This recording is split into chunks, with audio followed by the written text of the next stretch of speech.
Jumpa kembali dalam pembelajaran tema perdagangan internasional.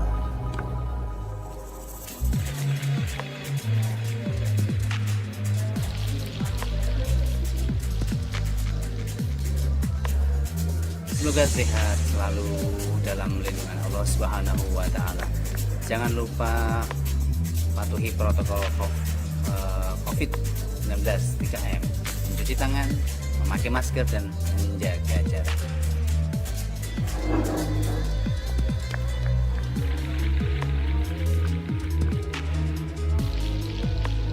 Assalamualaikum. Skenario pembelajaran.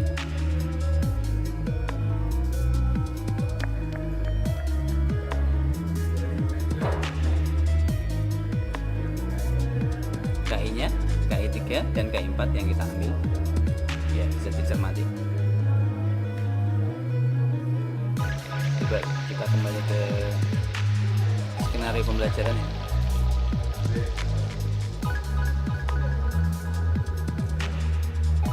Jadi dalam skenario pembelajaran ini IPS kelas 9 ya, semester 6, materi pokok dengan tema perdagangan internasional dengan kompetensi dasar.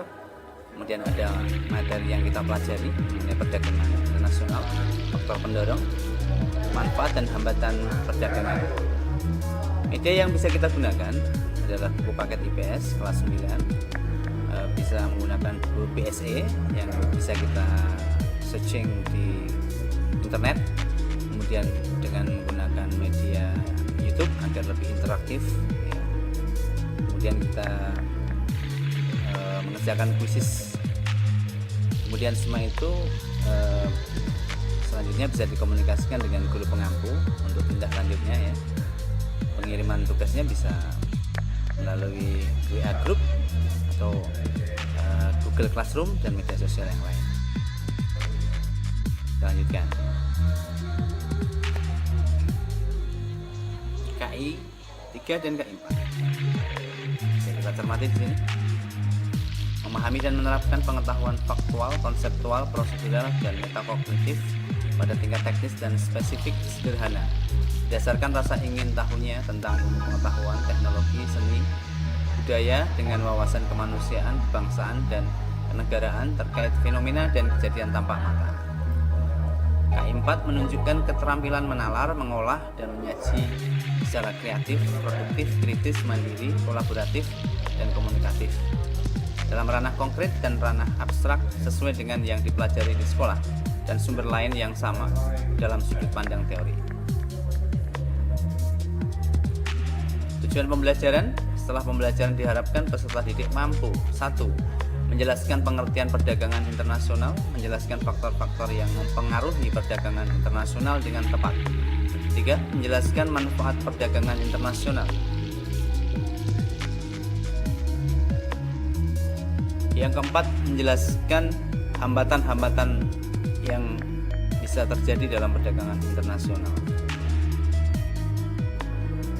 Lanjut, kompetensi dasar 3.3, menganalisis ketergantungan antar ruang dilihat dari konsep ekonomi, produksi, distribusi, konsumsi, harga pasar dan pengaruhnya terhadap migrasi penduduk, transportasi, lembaga sosial dan ekonomi, pekerjaan, pendidikan, dan kesejahteraan masyarakat. 3.4, menyajikan hasil analisis tentang ketergantungan antar ruang dilihat dari konsep ekonomi, produksi, distribusi, konsumsi, harga pasar, dan pengaruhnya terhadap migrasi penduduk, transportasi, lembaga sosial dan ekonomi, pekerjaan, pendidikan, dan kesejahteraan masyarakat. Lanjut. Ya, ini materi-materi yang perlu kita kaji dalam kesempatan kita kali ini mengenai pengertian perdagangan internasional, faktor pendorong, manfaat, dan hambatan. Media pembelajaran tadi sudah saya sebutkan, buku paket IPS kelas 9, baik yang tercetak maupun yang masih BSE di internet ya, dengan googling, searching. Kemudian YouTube seperti yang sedang kita cermati ini, dengan harapan interaktif, komunikatif, menarik dan mengesankan. Kemudian yang ketiga, ini tentunya tindak lanjut penguatan materi, pelatihan mengerjakan tugas-tugas bisa kita komunikasikan dengan guru pengampu pendamping masing-masing melalui WA Group atau Google Classroom atau Microsoft Teams.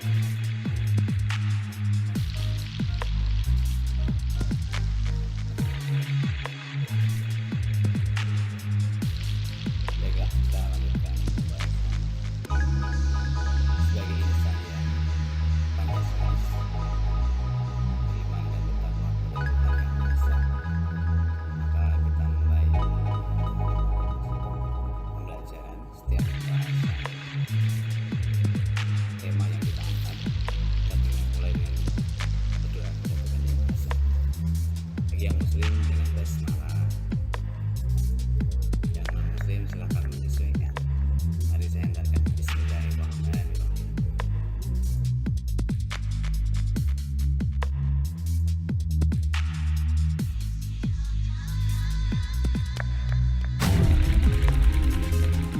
Kalian apa sih perdagangan internasional itu? Umum perdagangan internasional adalah proses pertukaran barang dan jasa antara dua negara atau lebih dengan tujuan mendapatkan keuntungan atau laba, di mana negara yang menjual ke negara lain disebut eksportir dan negara yang menerima barang disebut importir. Apakah perdagangan dalam negeri sama dengan perdagangan internasional? Perdagangan itu sama tapi terdapat beberapa perbedaan yang disebut ekspor dan penggunaan Taiwan sebagai ekspor.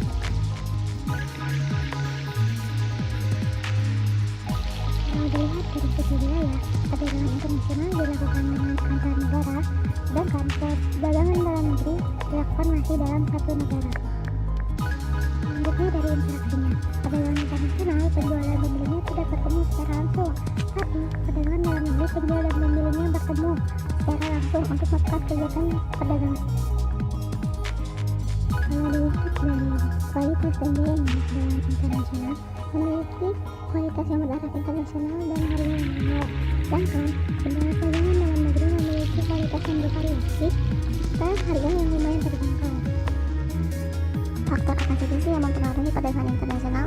Pertama, perbedaan sumber daya alam tiap negara. Kedua, perbedaan tingkat kualitas SDM dan juga iptek. Ketiga, perbedaan budaya. Keempat, perbedaan lain yang mempengaruhi, contohnya seperti harga, biaya produksi, selera, dan sebagainya. Manfaat terjadinya perdagangan internasional yaitu pertama, persahabatan antar negara. Kedua, pemenuhan barang dan jasa. Ketiga, meningkatnya pendekatan negara. Keempat, mendorongnya kemajuan iptek. Dan yang terakhir, menciptakan spesialisasi produk.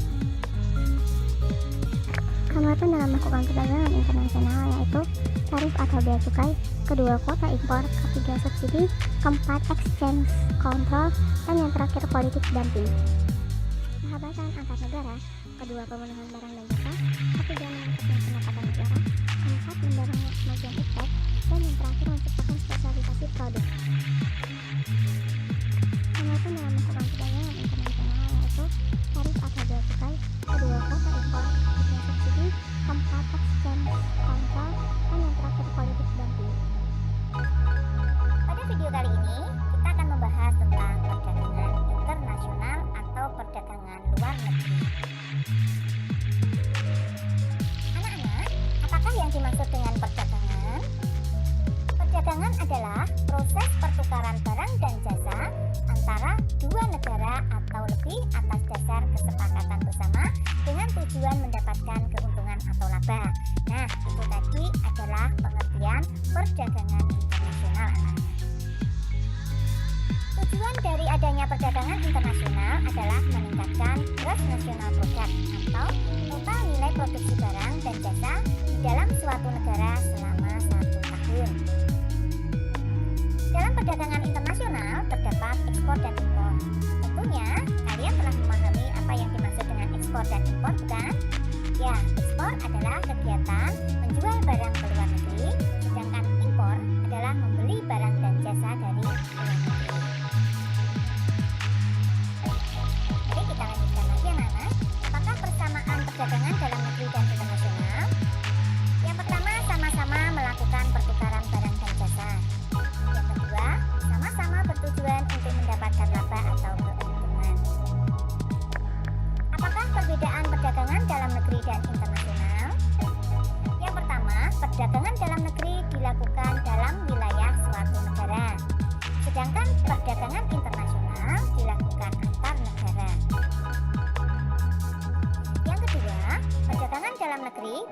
dan pembeli bertemu secara langsung. Namun, perdagangan internasional, pedagang dan pembeli tidak bertemu secara langsung. Yang ketiga, perdagangan dalam negeri, mata uangnya sama, sedangkan perdagangan internasional berbeda, sehingga menggunakan devisa. Tahukah kalian apakah yang dimaksud devisa? Devisa merupakan alat pembayaran luar negeri, bisa berupa mata uang asing, bisa berupa emas, dan sebagainya. Yang keempat, perdagangan dalam negeri tidak dikenai bea masuk, hanya retribusi. Namun, perdagangan internasional dikenai bea masuk atau pajak. Perdagangan dalam negeri, biaya angkutnya lebih murah karena jaraknya juga lebih dekat. Sedangkan perdagangan internasional, biaya angkutnya lebih mahal. Perdagangan dalam negeri, kualitas barangnya bervariasi. Sedangkan perdagangan internasional, kualitas barang harus mengikuti standar internasional. Dan yang keenam, perdagangan dalam negeri menggunakan peraturan perundang-undangan atau hukum nasional, sedangkan perdagangan internasional menggunakan peraturan perundang-undangan yang berbeda-beda atau hukum internasional. Sebelum Ibu lanjutkan, jangan lupa klik subscribe dan tombol loncengnya ya, supaya kalian senantiasa mendapatkan notifikasi dari video-video terbaru saya. Apakah faktor pendorong perdagangan internasional? Yang pertama, perbedaan sumber daya alam. Misalnya, Indonesia menghasilkan minyak bumi, Jepang tidak menghasilkan minyak bumi, maka terjadi perdagangan antara Indonesia dan Jepang. Yang kedua, perbedaan kualitas sumber daya manusia. Suatu negara banyak memiliki tenaga ahli, sedangkan negara lain tidak memiliki tenaga ahli, maka akan terjadi perdagangan tenaga kerja. Yang ketiga, perbedaan ilmu pengetahuan dan teknologi. Misalnya, Indonesia belum mampu membuat traktor, maka Indonesia membeli traktor dari negara lain. Yang keempat, perbedaan budaya suatu bangsa. Sebagai contoh, Cina menghasilkan petani, sedangkan Jepang menghasilkan ukir-ukiran, sehingga perbedaan ini akan menimbulkan terjadinya kerjasama. Yang kelima, perbedaan selera. Misalnya, orang Eropa makan hamburger, daging, dan gandum, sedangkan orang Indonesia makan nasi. Perbedaan ini akan menimbulkan kerjasama karena pada dasarnya setiap orang berusaha ingin tahu kuliner dari negara lain. Yang keenam, perbedaan iklim. Sebagai contoh, Indonesia beriklim tropis maka menghasilkan rempah-rempah, sedangkan Eropa beriklim sedang maka menghasilkan gandum, sehingga terjadi perdagangan antara Indonesia dan Eropa. Yang ketujuh, terjadinya globalisasi. Dengan semakin berkembangnya internet, maka akan memperpendek jarak antar negara atau batas-batas negara itu semakin menipis anak-anak, karena dapat terjangkau dengan adanya internet. Mari kita bahas tentang manfaat perdagangan internasional. Yang pertama, setiap negara dapat memenuhi kebutuhan barang dan jasa. Yang kedua, setiap negara dapat menciptakan spesialisasi produknya yang berbeda dengan negara lain. Yang ketiga, meningkatnya hubungan persahabatan antar negara. Yang keempat, meningkatnya pendapatan negara melalui perolehan devisa. Yang kelima, mendorong kemajuan ilmu pengetahuan dan teknologi. Yang keenam, dapat memperluas lapangan pekerjaan. Yang ketujuh, menciptakan kestabilan harga karena adanya aturan-aturan yang mengatur perdagangan tersebut. Bagaimana hambatan perdagangan internasional? Yang pertama adalah kebijakan proteksi, artinya melindungi produksi dan produsen di dalam negeri. Bentuknya macam-macam anak-anak. Yang pertama ada tarif, yaitu penetapan tarif tertentu terhadap barang-barang impor. Yang kedua, kuota. Kuota ini artinya penetapan batas atau jumlah ya, untuk impor barang. Larangan impor itu artinya adanya larangan impor barang-barang tertentu. Subsidi itu memberikan bantuan kepada pedagang dalam negeri. Dumping artinya menjual barang lebih murah ke luar negeri dibandingkan menjual barang di dalam negeri. perbedaan mata uang antar negara. Yang ketiga, kualitas sumber daya manusia yang rendah. Yang keempat, pembayaran antar negara sulit dan risikonya besar. Yang kelima, terjadinya perang. Yang keenam, adanya organisasi-organisasi ekonomi regional seperti APEC, PPE, ASEAN, dan sebagainya. Bagaimana dampak perdagangan internasional? Kita lihat dari dampak positifnya. Yang pertama, mempererat persahabatan antar bangsa, menambah kemakmuran negara, menambah kesempatan kerja, mendorong kemajuan ilmu pengetahuan dan teknologi, sumber pemasukan kas negara, menciptakan efisiensi dan spesialisasi, serta memungkinkan konsumsi yang lebih luas pada penduduk suatu negara. Sedangkan dampak negatif dari perdagangan antara lain, yang pertama, ketergantungan terhadap negara lain. Yang kedua, adanya persaingan tidak sehat. Yang ketiga, banyak industri kecil yang tidak mampu bersaing sehingga gulung tikar. Yang keempat, pola konsumsi masyarakat meniru pola konsumsi negara maju. Kelima, terjadinya kekurangan tabungan masyarakat untuk investasi. Yang keenam, timbulnya penjajahan ekonomi oleh negara maju. Dan yang ketujuh, timbulnya eksploitasi sumber daya manusia dan sumber daya alam. Nah, bagaimana anak-anak? Tentunya kalian sudah memahami, bukan?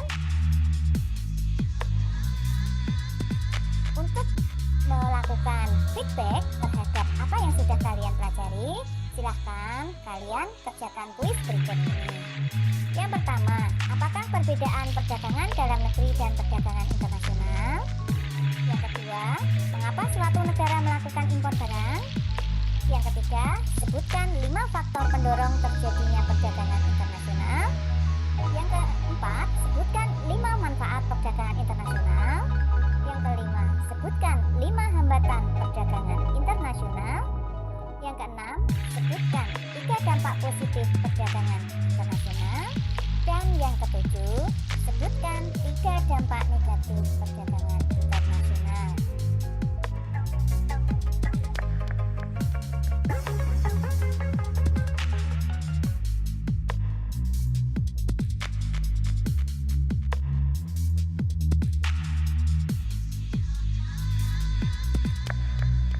Halo, assalamualaikum warahmatullahi wabarakatuh. Selamat pagi adik semuanya, salam sejahtera untuk kita semuanya. Bertemu kembali dengan channel Mengerti Ekonomi. Kali ini kita melanjutkan materi perdagangan internasional untuk bagian keempat, yaitu tentang kebijakan perdagangan internasional. Sebelum saya mulai, saya mengucapkan terima kasih kepada adik semuanya yang telah mensupport channel ini, sehingga channel ini ada bisa sampai sekarang. Kita lanjut di materi kebijakan perdagangan internasional untuk berita terlebih dahulu ya. Judulnya revisi larangan ekspor benih lobster ditentang sushi di Ujung Luhur. Ini saya ambil dari kompas.com tanggal 16 Desember tahun 2019. Polemik kebijakan larangan ekspor benih lobster. Menteri Perikanan yang dahulu, Bu Susi Pujiastuti, sempat membuat kebijakan yang dituangkan di dalam peraturan menteri tentang larangan ekspor benih lobster. Dia mengatakan bahwa tingginya permintaan benih lobster yang disebut dengan benur ya dari Vietnam itu membuat benih lobster dieksploitasi lewat penangkapan besar-besaran. Ekspor benih lobster membuat kerusakan ekologi. Jika benur itu sebenarnya dibiarkan hidup di laut bebas, itu nilainya tinggi saat menjadi lobster dewasa. Ternyata kebijakan larangan ekspor benih lobster itu tidak dilanjutkan saat menterinya Bapak Edi Prabowo yang sekarang ya. Bahkan didukung oleh Menteri Koordinator Kemaritiman Bapak Luhut Binsar Panjaitan. Terlebih beliau mengatakan demikian, saya kira bagus, kan kalau nggak diambil benih lobsternya juga, yang hidup atau tumbuh kurang dari 1%. Lebih baik diekspor, ketimbang selama ini banyak yang diselundupkan. Sekarang ekspor dibuka, tidak semua benih lobster dijual ke luar negeri semua. Sebagiannya akan dilepas ke alam liar. Nah, kemudian dicabutlah kebijakan larangan ekspor benih lobster itu ya. Saatnya sah ekspor benih lobster ini diperbolehkan. Oke, terlepas dari polemik itu, sebenarnya saya akan melihat bahwa larangan ekspor benih lobster itu adalah salah satu contoh kebijakan dalam perdagangan internasional. Itu adalah berita yang ada di kompas.com ya, yang saya ambil yang akan saya kaitkan dengan kebijakan tersebut. Oke, kita lihat berita yang lain yang tidak kalah menarik. Ini adalah kebijakan proteksi sebagai dalih perang dagang Amerika Serikat dan Cina. Ya, adik semuanya tahu ya bahwa akhir-akhir ini ya perang dagang Amerika Serikat dan Cina ini berdampak besar terhadap perekonomian dunia kan gitu kan. Nah, apa sebenarnya perang dagang itu yang terjadi kan gitu kan. Jadi ini adalah diawali dari Amerika Serikat ketika tanggal 22 Januari ya, itu Washington mengenakan tarif atas panel surya dan mesin cuci asal Cina.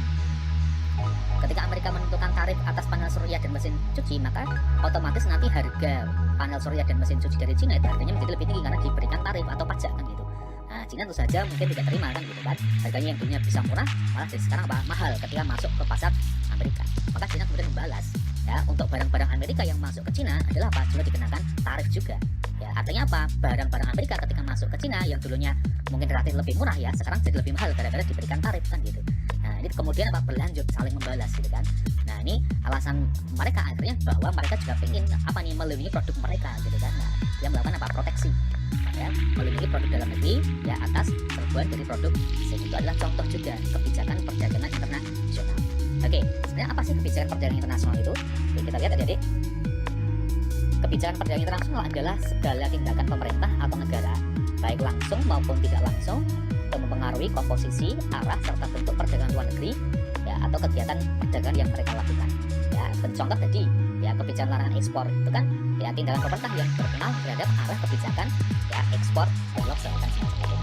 Oke, apa instrumen dari kebijakan perdagangan internasional ini? Nah, kebijakan perdagangan internasional ini mencakup tindakan atau kebijakan pemerintah terhadap perdagangan luar negerinya, khususnya mengenai ekspor dan impor barang jasa. Ya, misalnya pengenaan tarif terhadap barang impor bilateral, trade agreement, pengenaan kuota impor dan ekspor dan lain sebagainya. Nah, kebijakan dari perdagangan internasional ini berarti bisa kita lihat dari dua sudut pandang ya, baik ekspor maupun impor. Nah, untuk kebijakan impor ini terdiri dari kebijakan tarif dan biaya masuk, kuota impor, larangan impor, substitusi impor, subsidi produk dalam negeri. Untuk kebijakan ekspor terdiri dari premi atau subsidi ekspor, diskriminasi harga, larangan ekspor, dumping.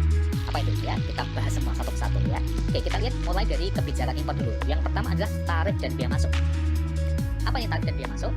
Tarif dan biaya masuk itu adalah pajak untuk barang impor yang masuk ke dalam negeri. Jadi pembebanan atas barang-barang yang melintasi daerah pabean atau custom area. Nah, ini wujud dari bentuk kebijakan tarif adalah pajak impor. Di barang luar negeri yang mau masuk ke dalam negeri, ya ini dikenai pajak terlebih dahulu. Ya, maka otomatis nanti harganya memang jadi lebih mahal untuk barang impornya gitu kan. Pemerintah sebenarnya mendapat dua keuntungan. Untuk yang pertama adalah bahwa nanti memperoleh pemasukan dari pajak itu. Kemudian yang kedua adalah kalau pemerintah dalam negeri itu menghasilkan produk yang sama, ya itu nanti tetap produk dalam negeri yang relatif akan lebih laku. Kenapa? Karena harga barang impornya dikasih apa? Pajak. Maka daerah kebijakan tarif biaya masuk dinamakan kebijakan proteksi. Kemudian yang kedua adalah kuota impor. Ini adalah pembatasan untuk barang-barang impor. Nah, apa dampaknya kalau dibatasi? Ya berarti jumlah barang impor menjadi lebih sedikit.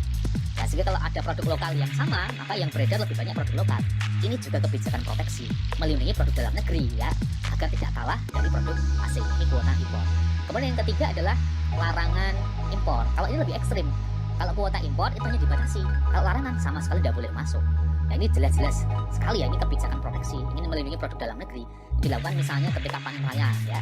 Contoh misalnya saya ambil dari berita itu, Kementerian Pertanian tetap tolak impor jagung karena ada kebijakan yang ingin ya dipenuhi ya, supaya istilahnya produk jagung di dalam negeri itu menjadi raja di negeri sendiri kan gitu. Oke, kemudian yang keempat ada substitusi impor. Ini adalah kebijakan pemerintah mendorong produsen dalam negeri bisa menghasilkan produk yang bisa sebagai pengganti barang impor. Kemudian yang kelima adalah subsidi produk dalam negeri ya. Subsidi ini memberikan bantuan kepada produsen agar biaya produksinya lebih murah. Ya, kalau biaya produksi lebih murah, maka nanti harga relatif murah. Sehingga ketika ada produk asing masuk, ya dengan asumsi kualitasnya sama, itu masyarakat atau konsumen tetap memilih produk dalam negeri karena harganya lebih murah. Ini juga contoh kebijakan proteksi agar barang dalam negeri tetap bisa eksis. Ya, oke, ini adalah kebijakan dari sisi impor. Sekarang kita masuk kebijakan dari sisi ekspor. Yang pertama adalah premi. Premi ini juga seperti subsidi juga, tapi khusus kepada produsen yang akan melakukan ekspor ya. Yaitu pemberian subsidi antara lain berupa bantuan biaya produksi serta pembebasan pajak dan fasilitas lain dengan tujuan agar barang ekspor memiliki daya saing di luar negeri. Kemudian yang kedua ada diskriminasi harga. Ini adalah penetapan harga yang berbeda untuk suatu negara dengan negara lainnya. Ya, diskriminasi harga ini sebenarnya adalah kesempatan negara yang membuat kebijakan tersebut ya, itu adalah ingin memperoleh keuntungan yang lebih. Ya, karena apa? Memanfaatkan daya beli konsumen tiap negara yang berbeda-beda. Maka negara bisa melakukan kebijakan diskriminasi harga. Yang ketiga larangan ekspor. Nah, ini sudah jelas contohnya tadi ya. bahwa kebijakan atas negara ya yang dilakukan oleh negara untuk melarang ya ekspor barang tertentu. Kemudian yang dumping. Nah, dumping adalah kebijakan yang diambil oleh pemerintah ya dengan menetapkan harga barang ekspor atau harga barang di luar negeri lebih murah dari harga di dalam negeri. Kebijakan dumping ini adalah kebijakan dalam rangka untuk menguasai pasar sebenarnya. Ya, dengan kebijakan dumping ini maka harga barang di luar negeri harganya relatif lebih murah. Ya, ini nanti harapannya memang nanti ya produk tersebut akan menjadi ya, terkenal, kemudian banyak negara yang masyarakat atau konsumennya tetap membeli barang-barang dari negara yang menetapkan kebijakan dumping. Nah, bagi negara yang mengimpor barang-barang dari negara yang membuat keputusan dumping itu nanti memang harus berhadapan dengan barang-barang yang ternyata harganya lebih murah gitu kan. Maka kalau ada produk yang sama ya mungkin dia rugi ya gitu. Dalam pembelajaran tema perdagangan internasional.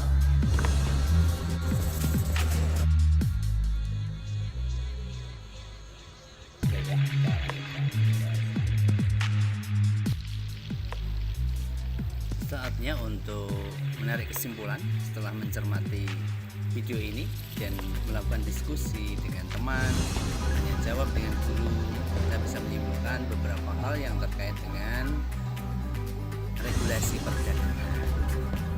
Ya, kesimpulan itu bisa ditulis di kolom YouTube ataupun dikirim ke media yang disarankan guru, yang diarahkan guru.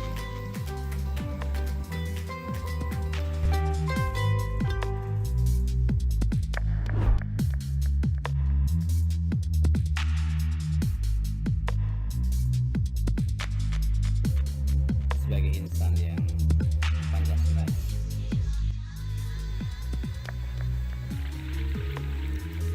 sebagai insan Pancasilais, marilah kita akhiri setiap kegiatan dengan bersyukur, berdoa kepada Allah, kepada Tuhan Yang Maha Esa, dengan bacaan hamdalah bagi yang muslim. Yang non muslim saya persilahkan untuk menyesuaikan.